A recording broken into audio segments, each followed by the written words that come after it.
It was not an easy path. I think it probably took me like 10 years, at least in my case. I wanted to be a business owner for a long time because really that's what you're trying to do is set a routine and make sure that you're doing it every week, every day. I need somebody right now. I need somebody yesterday. I'm glad you're here. Yeah. And so it's also finding that opportunity at the right moment, at the right time, the right place. Welcome to The Growth Switch, the podcast where we explore the strategies, struggles, and breakthroughs of bold business leaders. I'm your host, Jules Fox, growth strategist and lead content creator at Aries Media. I'm here to uncover how today's top brands are scaling, overcoming challenges, and unlocking sustainable success.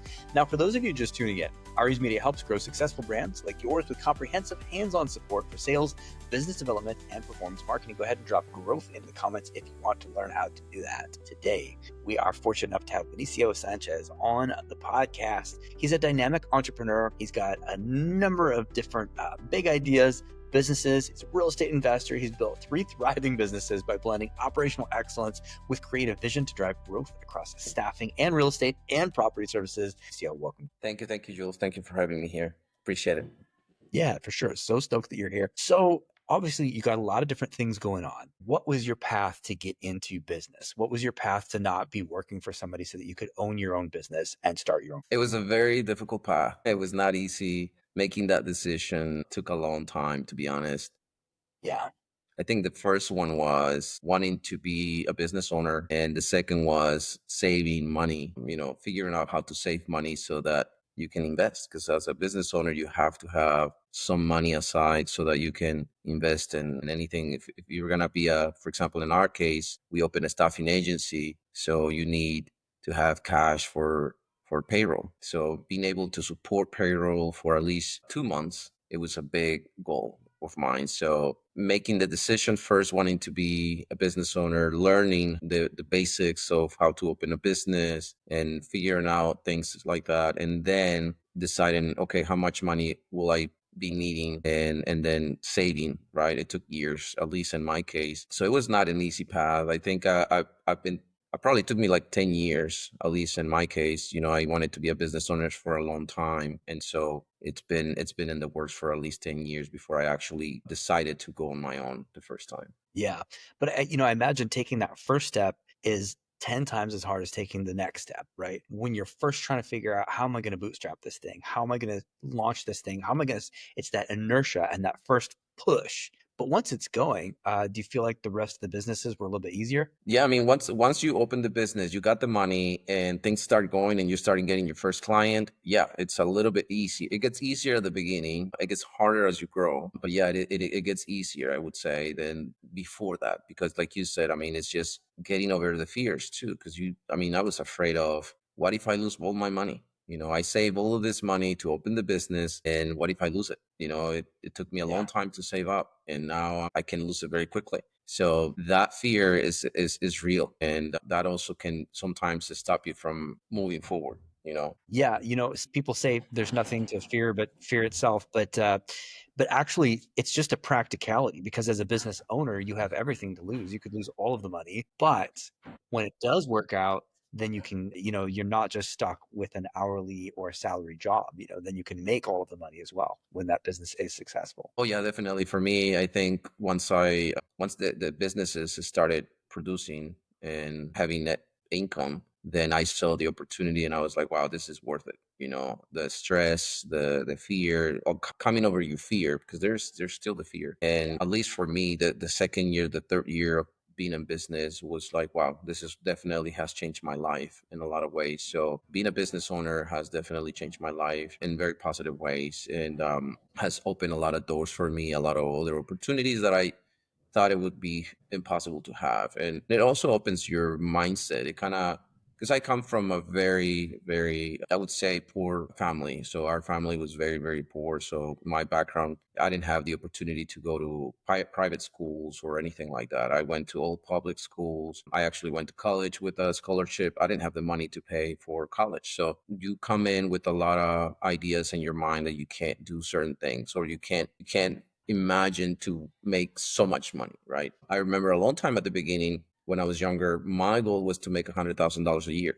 For me, that was like my biggest goal. I was like, I want to make $100,000 a year. That was a very, almost like an impossible goal for me to imagine to reach, to be honest, for a long time. And I never imagined that I could make even more than that until I started making more than that. And I was like, oh, well, I can make more, you know? And so it really, that's as a business owner too, that kind of starts changing little by little. And you can start seeing the opportunities and that you can make more and more. And if you put more effort and more and you organize yourself, there's more opportunity. So definitely being a business owner has changed my mindset and has changed my life. Absolutely. It is interesting how, like, we set these certain like bars or goals for ourselves, which are, I think setting goals is a great idea. But then once you've hit the goal, it's like, well, what do you do from there? Do you like you hit that $100,000, which at first seemed unattainable, And I similarly, I was like, man, could I ever be a six-figure writer? And I was like, no way. Like writers just don't make that much money. And then once you hit that bar, you're like, okay, well, where do you go from here? How big can I scale this? So in addition to mindset, there were probably some tactical things that you did as well. Like what sort of tactical things did you do? That blend of like the mindset and then these are the tools and the skill sets. What were some of the skill sets or tools or tactical things that helped you get to where you are? Yeah, so I would say that for me, I'm very analytical and I'm also very, I try to plan things ahead. So one of the things was to set goals. I mean, that was my first thing. Okay, I need to set a goal for my company, right? I have to make sure that I have a set goal. How much money do I want to make in the next year or two? And so, and then I work my way down backwards, right? Like how many clients do I need to bring? How many employees do I need to hire? How many, how much of everything. So from that goal, I work my way backwards to figure out what were going to be my daily activities, weekly activities, monthly activities. And so I use that as a template to try to set, my routine. And because really that's Mhm. what you're trying to do is set a routine and make sure that you're doing it every week, every day. So that was the first thing I did. The second thing was for me is really understanding that there's nobody else than me, right? Because before I used to work for other companies, I always had a boss. I always had somebody, overseeing my operations or helping me out with things. When you're a business owner, you're like, this is it. It's me. There's nobody else, right? If I don't have a process, I have to come up with it, right? I have to figure out where I need to find it, who can help me out. I have to figure things out, right? If I don't have an SOP, I have to come up with it, right? Or hire somebody to do it. And Yeah. so the job was the switch was like, okay, I'm creating a new company. I have to come up with all of these things and I have to actually spend time, sit down and spend time into, okay, what are the processes and the tools that I need for my company to improve. And so that's something that I did for many months, at least at the very beginning of the company, right? So I Mhm. started using technology like Google Sheets, I started using Slack, started using Trello. We use an app right now. It's called Connect Team for orders that we use for so we can schedule out projects for our vendors and employees. So coming up with all those things, all the tools that you need, and then processes. And then when I hire somebody that is going to take over that, I need to create a process and I need to put an SOP in place. And so that was something new in a way for me because I was used to following already what the company, right? I worked for a company before. They usually already had the SOPs created. They already had the system in place. So you just kind of learn from it. You go through the training, you learn them and you just implement them, right? That's different. This time I Yeah. was like, I'm the one who's creating everything. And a lot of the times I had to do it myself because we don't have the money also to just hire somebody and be like, well, I'm just going to hire this guy and he's going to come up and do all this thing. And it's Yeah. just impossible. So it really was a challenge, to be honest, during that time. And it's still a challenge because we're still, tweaking things around. And it's not perfect. So Mhm. the bigger you go, you get, the new systems you have to implement. Yeah.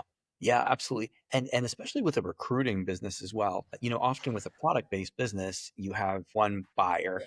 You're essentially trying to sell something to the buyer. But with recruiting, you're trying to sell this concept to both parties. You're trying to sell the right candidate to the right client, and then to the candidate, you're trying to tell them that this client is a great fit as well. So you're like almost selling to both parties. So without SOPs and a very clear systems processes in place, and without that rhythm and routine, you'd be reinventing the wheel twice for every situation that you were involved in. It is, and that's the hardest part, because every client is different, so their needs are different, their expectations are different, and so even if you have an SOP, you kind of have to change it, tweak it a little bit for that particular client, and so that is also very challenging. That you have to. I mean, I'm glad you brought that up. It's true. I mean, I have clients where they want a certain process to follow. They actually, I have a client, for example, I have at the Omni Hotel. They have their own clocking system for staffing agencies. So it's not like I can bring my own. I have Yeah. to use the one they have. And so I have to create an SOP that is specific for that type of system to be able to not only show the employees how to use it, but also show the back office how to print out the reports and how to get those reports approved. And that's a whole different process. And then if we have our own, because we have our own, that's a whole different system too. And it's very different. The process is very different. And so that's also a big challenge, right? And figuring out how to create those systems right away. Because if you sign a contract today with the client, they want you to start in the next 2 weeks. So you only have 2 weeks to get people onboarding, but then you also have to set up the systems. If their systems don't align with yours, and they have something different, you have to figure out, okay, I got to figure out how we're gonna create this SOPs and this training for the systems. So it just creates a lot of work, and you have to move fast. You don't have a lot of time to say, well, we'll do it. We'll get it done when we get it done. It's like, no, you got to get it done right away. Yeah. Because So there's a it's lot of competition out there as well, you know? oh yeah, the competition is in the same place as you. And so if you say no to it, somebody else is going to get it. Right. Yeah, So yeah, and fast. you got to be dynamic. Yes. You have to be very open, very dynamic. Same thing with because I also have the painting business. We have, we have companies that use a different system to pay you to process invoices. And so Mhm. everybody's different. So we have companies where we just send them the invoice, they get the invoice, they process it. Easy. Nothing different. We can do it directly from QuickBooks. So very quickly, very easy. But there's some that use something called Real Page, where we got to go in, upload the invoice. And that's a whole different system. And there's another one that is called Vendor Cafe, which is very similar, but the process is different. So you have to upload the invoice there. Now I found out another client that we onboarded 2 weeks ago. It's a whole different system. It's not Real Page. It's not Vendor Cafe. It's a whole different. I don't even remember the name right now. And it's a we're creating a whole SOP just for that one system because it's very different. You can't just think, oh, I'm just gonna. It's the same. It's not the same. You do log in, but the way you upload the invoice is very different, and so you have to go down to the details in the SOP for that. And so now we have a third system that we use to log in into. And so we can't say no either. I can't come up and be like, well, to the client, well, I can't. I don't want to use your system, right? Because if I Right. say no, there's no business. Yeah, and it is tricky because, you know, with all this innovation and technology, all the agentic AI and all this stuff coming out, you want these things to work for you. You know, and everybody's kind of convinced that their system, their app is a little bit better. Like, yeah, but why don't we just, you know, do this? Why don't we use a Zoom or a Google Meets or, you know, because this is what I'm used to. And when you work with multiple clients, yeah, sometimes you have to accommodate a little bit, even if it's not the best tool. You're like, actually, we use a number of tools, and this is clearly not the best tool. Mhm. But you have to meet them where they are. That's correct. Yeah. I mean, that's the nature of the business right now. Yeah. So, all right, you do a number of things. How do you best connect with the right people? Because, you know, referrals, fantastic. You do great work. I'm sure you have a ton of referrals coming in. But to really scale a business, to really like reach out to people who have not been referred to you, what's your method of showing people that you are the best company to work with in your niche? I do a lot of networking with for the painting business. I do apartment association. We go through at least 3, 4 events a year with them, just to kind of showcase our company to other companies that have never seen us or never heard of us. So we try to go to as many networking events as we can for that reason. And I try to network with people that I already know and try to help them introduce me to other companies as well. Yeah. We also do a lot of cold calling ourselves. So I have a person right now who does all the cold calling. He calls directly to the properties. He tries to set an appointment so that I can go myself there and introduce our company. And then we can show them, hey, look, here's the companies that we work with. Here are the references if you want to get more information about us. And so a lot of times that's the way it works. Is the you know we literally we do cold calling. We sometimes stop by if we are driving by and we see an apartment complex that we've never been into. So we will stop by, drop a flyer, and introduce ourselves really quickly.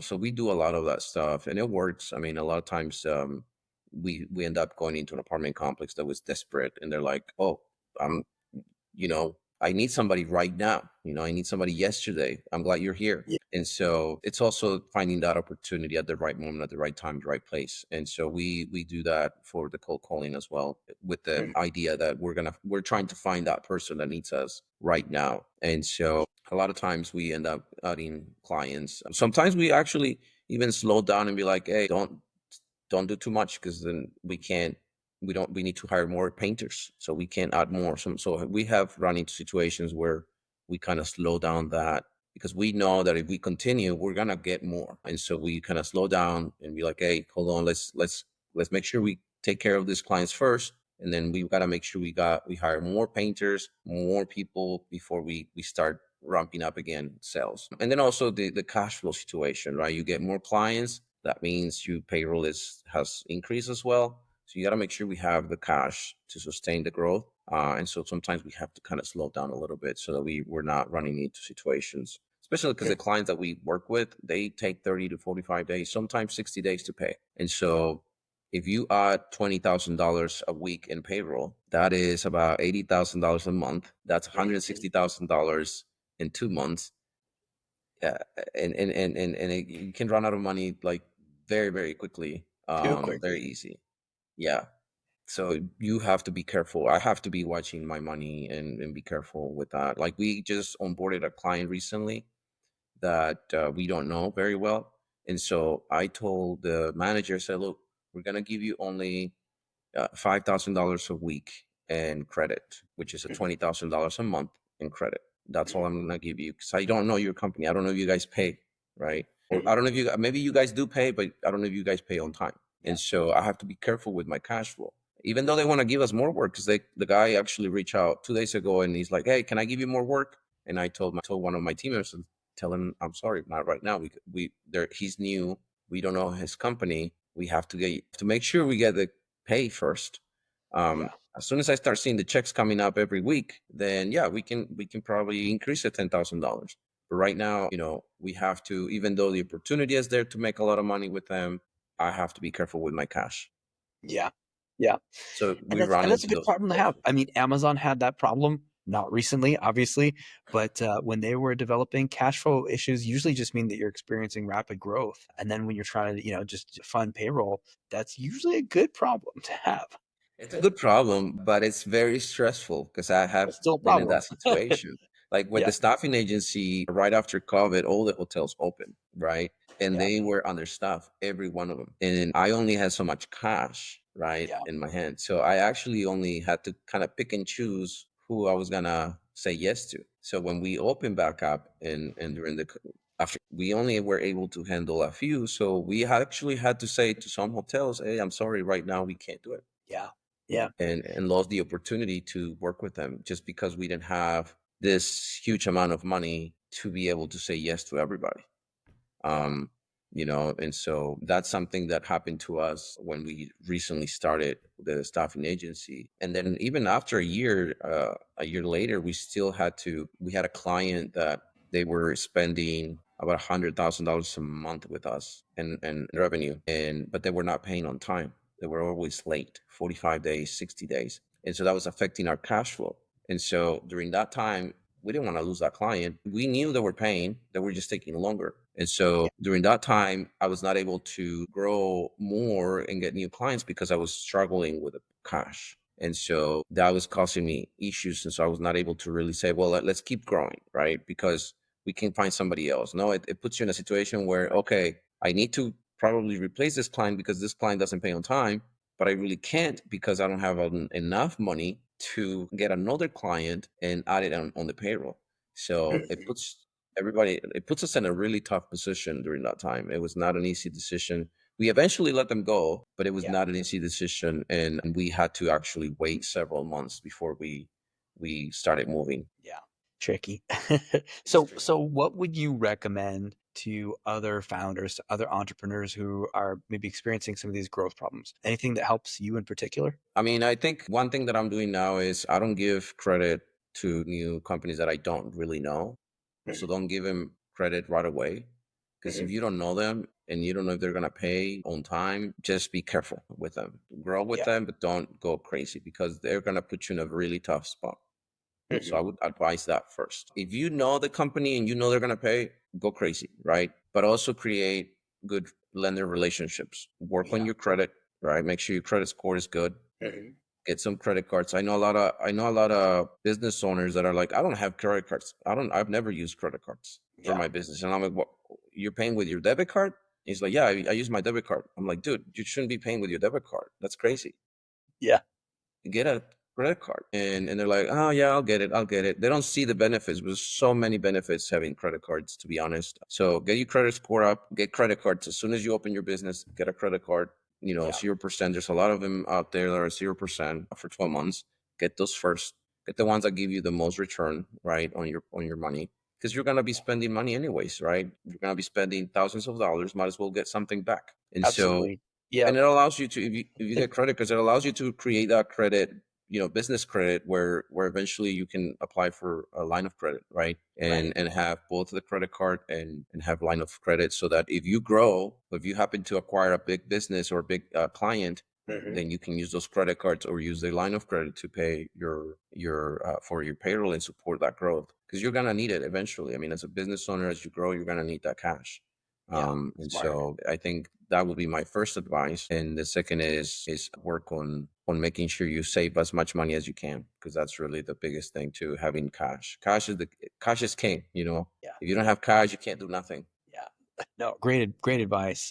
A while back, I used to have a restaurant with a buddy of mine, and we had a miles card. And man, we were just like, all of our inventory that was coming in, we just pay that on the credit card, and you just earn miles. You just get a Hmm. couple 100,000 points, miles a year for Yeah, free. Like, I mean, yeah. for free. But it charges the company the credit card fee and not But you. it's something you get though. I mean, at the end of the day, you're still gonna spend that money. At Right. least you get Exactly. something back out of it from it, Yeah. Exactly. and Got a it's and bunch it's of tax free. exactly. Yeah. You know. So how can people best connect with you? And I am going to put all the nice links down below for all the viewers, for all the listeners of this podcast. But Vinicio, how do people best connect with you? I think for me, at least through LinkedIn, it's a really good way to connect. They can always email me, text me if they have my information. If there's a client looking for our services, definitely through our websites. We have a website for our painting business, construction business, sansglobal.net. And then for the staffing recruiting, we also have smpstaffing.net. They can connect there on those two websites. If not, they can go directly to LinkedIn. Look for Vinicio Sanchez. I'm in there. They'll be able to see me there, and they can always reach out through message. I always try to check those messages because you never know when a client will be reaching out. But yeah, those are Awesome. the 2, 3 ways that you can reach out to me. Perfect. Yeah. Cool. And again, all those links are right down below if you want to connect. Vinicio, thank you so much for your time. Really appreciate your expertise and outlook on all this. Thank you. No, you're welcome. Thank you for having me here. I appreciate it. I like this. This is awesome. So I really enjoy this conversation. Yeah, likewise.